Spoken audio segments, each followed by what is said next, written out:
Y'all know this is a subject that I'm fairly passionate about. I talk about it a lot, and I discuss how Elden Ring, the thing about that being as popular as it was, it really showed that there is a massive market for games that don't, really hold your hand. More so than what we're living in now, which is the age of the cinematics, the age of the hand, like walking, holding your hand, and the entire games being built to just have the massive wide appeal. And what Elden Ring showed is that you can have that massive wide appeal despite making the game as is, not trying to accommodate the biggest, largest, like the lowest common denominator, which is essentially what a lot. That's why they have difficulty sliders anyway. In some games that makes sense, it's easy to pull off, but for others, there's a certain experience where the is baked into the experience is the difficulty of the game, like at Elden Ring and like the Souls. So you would be really changing the fabric of the actual, like what it is the devs are trying to achieve if you gave it a difficulty slider to where people could just one shot everybody. So I think that was a big identifier for the industry. And it was awesome to see that it saw the success that it did, even getting people that weren't in the Souls games into this type of stuff. But of course, games journalists, also known as journalists. This article was brought to my attention in the Inverse Awards. Elden Ring is undeniably the game of the year, and that's a problem. So let's hear him make that case. This year's Game of the Year contest was all sewn up just 6 weeks into 2022. Elden Ring is one of the rare games to truly transcend the nerdosphere and become a bona fide cultural phenomenon. Even the New York Times wrote about it. As of mid-November, it has sold more than 17.5 million copies worldwide. But there's one reason the game's uncontested greatness is a mixed blessing. Elden Ring is too long and too hard for the majority of casual and even not so casual players. And its inescapable acclaim could wrongly convince some folks that games just aren't for them. What is the problem with that? This is when games became the industry, right? It's no longer television and movies, right? Games have now become the entertainment industry. So it introduced a bunch of normies, right? That are in games that are kind of had one foot in, one foot out, right? And that's awesome because what happens is you get normies that will purchase products and that will allow more games, more ambitious games to come to life because you have that pool of money. The unfortunate part of that is that you have also people that think that, well, everything that's created for in terms of a game should be made with them in mind. So there's something wrong if a game, let's say you're not skilled enough or something of that nature, there's something wrong with the game. When really it just should mean exactly that. It's a certain type of game. And yes, because of its difficulty, there is a barrier of entry. But there's nothing wrong with that barrier of entry. Nothing wrong with it. There are several compelling reasons Elden Ring deserves all the praise that's been tossed around like Mardi Gras beads from tipsy revelers. The first and most persuasive is its world. It's no secret that many open world games can sag under the weight of big empty maps that too often reduce gameplay to a series of interconnected checklists. Elden Ring does not suffer from this issue. The lands between are staggering by immensity and intricacy. There are a million wonderful ways to meet your maker in Limgrave. The game's opening region alone, yada, yada, yada. It goes on to talk about the good stuff with the game. Elden Ring also succeeds due to an enormous show of confidence by developer From Software. This is a game that is wholly unafraid to let you miss stuff. On the contrary, it's all but impossible to truly see and do everything without the aid of numerous detailed guides, or better still, talking with friends or strangers who are also exploring the lands. So it incentivizes you to reach out to the community and other stuff like that. So The article is giving it credit for like those types of things. In addition to being full of secrets, Elden Ring is punishingly hard, and there are no options to vary the difficulty. Right after leaving the tutorial area, there is a challenging mini-boss fight that you can attempt immediately, and most players will, but you will get your ass handed to you in seconds. He's talking about the dude on the horse as soon as you exit that cave, who I sat and fought that guy for fucking hours because I was just too fucking arrogant to like my ego, let's say, which is always like this with From Software games for me. Well, it's like, fuck that. I know the game is basically telling me to go do some other shit and come back, but I'm gonna beat this motherfucker. And that's what I love about the game. That's one of the things. I've had my criticisms of Elden Ring, but that's what I absolutely love about the game. But you will get your ass handed to you in seconds. It can take hours of grinding to improve your character stats and equipment enough to take this guy down, let alone the first actual boss. What's the problem? From Software's previous games like Dark Souls series, 2019 Sekiro also do not include difficulty options. It's the fabric of their company, bro. And they have something, it works for them. It's become a hallmark of the studio's games. Elden Ring director acknowledged as much in January interview with the official PlayStation blog, while maintaining that open-ended gameplay makes the difficulty more manageable. While we offer games with a high level of challenge, we design them in a way that feels fulfilling to overcome. And they're right? You fight this motherfucker for hours on end. When you and you guys that saw me stream, you would see that, right? I would spend so long fighting this one fucking boss, and then after I did it, I felt this sense of accomplishment. I was screaming, I was proud, and that's what it's about. And that's the experience that they're specifically trying to give the gamer. The inescapability of Elden Ring in the early months of 2022 likely lured in both lapsed gamers and people who hardly ever play it at all. In theory, that is fantastic. In practice, a game that's both extraordinarily long and extraordinarily difficult probably isn't the best way to dip a toe in the pond. In almost every aspect of its design, Elden Ring is deliberately not a newcomer-friendly experience. Think of it this way. If a friend or sibling told you they wanted to get into games, you probably wouldn't recommend that they start with this one. Just like you wouldn't tell someone who wanted to get into reading to start. Well, like, what's the problem, though? The difficulty of Elden Ring isn't necessarily an accessibility barrier. Back in May, Inverse contributor Grant Stoner spoke with numerous disabled players who have conquered the game by using character builds tailored to their unique playstyles. Nevertheless, the difficulty of Elden Ring is an approachability barrier for many players, disabled or not. And when nearly 20 million people have bought your game, customizable difficulty starts to make a lot more sense. That's just not true. It's quite the opposite. The game is what it is. We knew what it was going to be considering the studio that it came from, and it still sold all those games. So why on earth would they need to adjust it for the 20 million people, or near 20 million people that have bought the game, or at least near 20 million in sales? Why would they need to adjust that if it's already proven that, well, people are still going to buy it? What's the problem? I haven't actually finished Elden Ring. Of course you haven't, despite having plowed through several dozen hours into it. Not even close. And I'm about as far as it gets from a gaming newcomer. You're a games journalist, so I mean.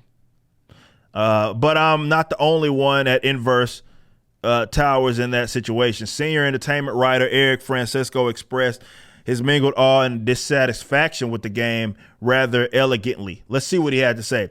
I don't know how else to express it when it comes down to it. Elden Ring, a game I acknowledge is fantastic, but that I ultimately do not love and cannot finish, kind of alienated me from gaming completely. Elden Ring's immense status sort of disillusioned me.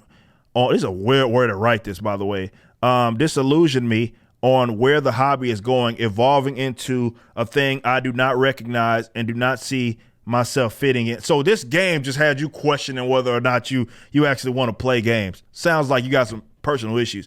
It's like everyone loves a person I had a very bad date with, and I'm left to keep it to myself. So emotional and dramatic. I suspect a lot of people feel similarly. They appreciate that From Software's latest singular achievement, but it feels insurmountable. And for some of the people, learning that Elden Ring is almost universally seen as to be as good as gaming gets might be enough to put them off the medium entirely. When I realized this, realized that I personally know exactly two people who have completed Elden Ring, and both of them did so for a review embargo, I took it upon myself to do a poll. So this person did a poll, and yeah, there's that. Out of 53, oh, all right, so that poll wasn't needed. I'm thinking that it was a poll in the thousands. Man, it's a poll of 53 people. More than 70% say that they haven't finished the game, and while some of them plan to go back, most don't.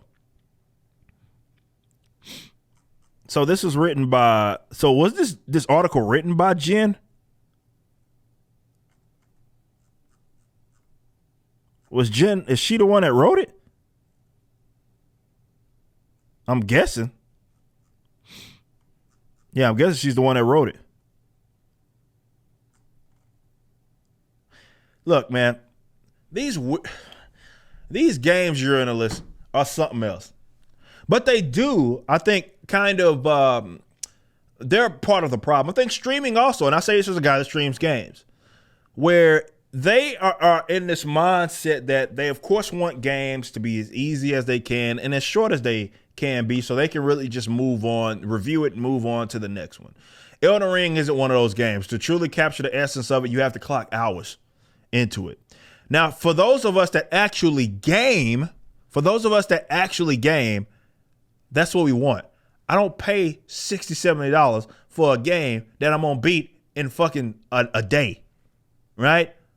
The fact that I can get a lot of unique gameplay from the game, despite spending that amount of money, is more bang for my buck. Okay?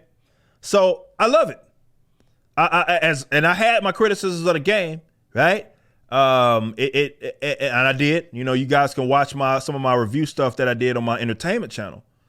But the fact these journalists are still doing this whole, well, the game's hard and it takes a lot of skill to beat, and therefore that's a problem, is nonsensical. This idea that every game needs to be made for the lowest common denominator is nonsensical. This idea that a difficulty slider is just universal or should be is also nonsensical. You can break the game by doing that, right? We've seen it because even a lot of times because what people will say, well, it's single player, though this game does have a multiplayer aspect in which, well, you can do PvP and summons and other people and all that. If you want to do that and cooperatively, you can do that. But they'll say that, well, the way that this person plays the game does not impact your experience. So why can't they just have a difficulty experience? The part that they seem to miss with this dumbass straw man is that that's not the issue, right? The issue is that if you have to make a game, definitely one that has a lot of depth to it with the difficulty slider, then something is being sacrificed. That's just the nature of it. And usually the difficulty is always slid in a way that's gimmicky anyway.